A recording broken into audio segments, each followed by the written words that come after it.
We've gathered together today as one State Department family to mourn the loss, to celebrate the life, and to honor the service of our friend and colleague, James Mollen. We reflect with gratitude on the many ways that Jim has touched this department and ennobled our nation.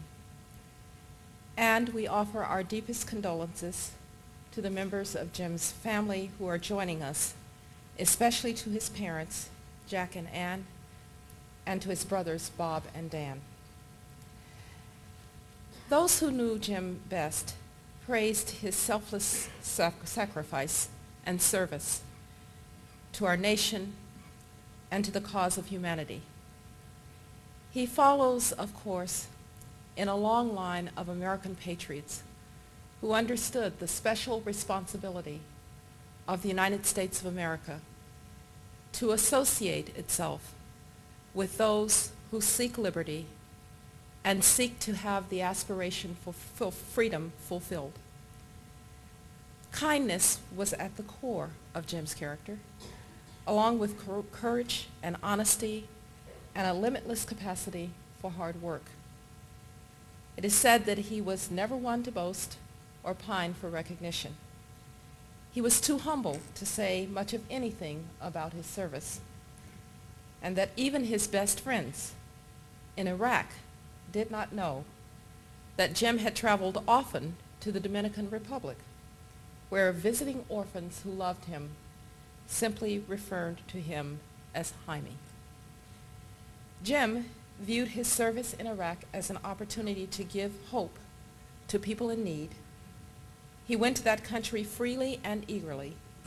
He stayed longer than nearly all of his colleagues. He sought to make the greatest impact possible, and he believed that the best place to do that was in Iraq's Ministry of Education. There he worked to help a long-suffering people reclaim their brilliant legacy of learning, which decades of tyranny had stifled. And he knew that a free and prosperous Iraq would need a flourishing educational system if it was indeed to succeed. He set about helping to build it. Many people knew about Jim's official projects and of the passion and imagination which he brought to them. He worked to establish a video conferencing system so Iraqi students and teachers could connect with one another and with the vibrant world that lay beyond them. He helped to draft textbooks that would prepare Iraq's children for changes of tomorrow, not to poison their minds with hateful and hopeless ideologies. But few people saw the entirety of the mission that he undertook. Jim Mollen came to Iraq to make a difference in the lives of ordinary Iraqis. And to do that, he believed that he had to personify that mission.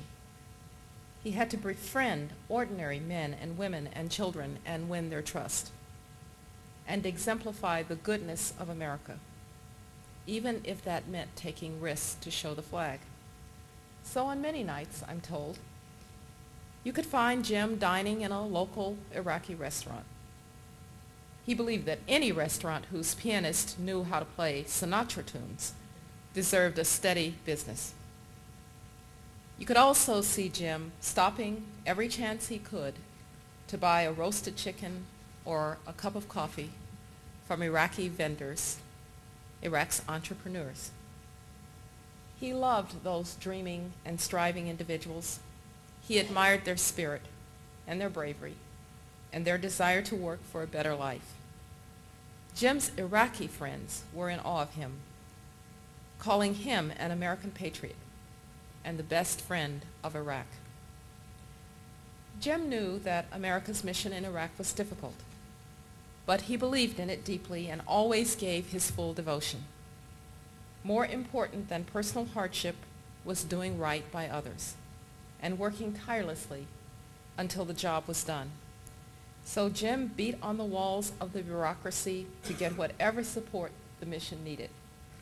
He sent corrective emails when he thought newspaper columnists had gotten the story wrong. He never let anyone down, and he never once expected even so much as a thank you.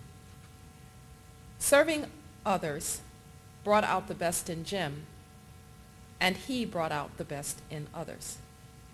Through his sacrifice, we all bear witness to what is best about America, our refusal to accept a world that we know can be better than it is. Jim Mollen had a clear vision of the more hopeful world that he could help to build. He understood the role that he and this nation could play in the history of freedom. That same vision summons us all ever higher, calling us to become better than we are, if still never as good as we might wish to be. We human beings are not perfect, but when we keep faith with the principles of justice and integrity, just as Jim did, we light a path in this world for others to follow. In his example, Jim set, we see the honor, the compassion, and the democratic principles that define our nation's covenant. A covenant spacing time that brings all Americans together. The noble work of our nation is born through the generations by great Americans like Jim Mollen.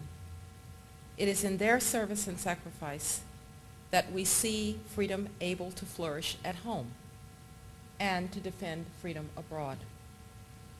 Today, in the twilight of Jim's passing, we draw strength from our faith that his soul now abides in God's eternal embrace. In a world where love and joy and life are in boundless duration. Today, we also resolve to honor Jim's memory by holding ourselves to the high standards of service that he did. They are standards befitting our great nation and all who serve it. May we, the American people, and especially the men and women of the Department of State, forever celebrate Jim's life in the way that we live our own. On behalf of a grateful nation, and in recognition of Jim's sacrifice for our country, I would like to present the Thomas Jefferson Star for Foreign Service to Jim's parents, Jack and Ann Mollen. This award is named for America's first Secretary of State. It is an expression of profound debt and gratitude that our entire nation owes to you and to your family. May God grant you solace in your time of sorrow, and may God grant to Jim eternal rest.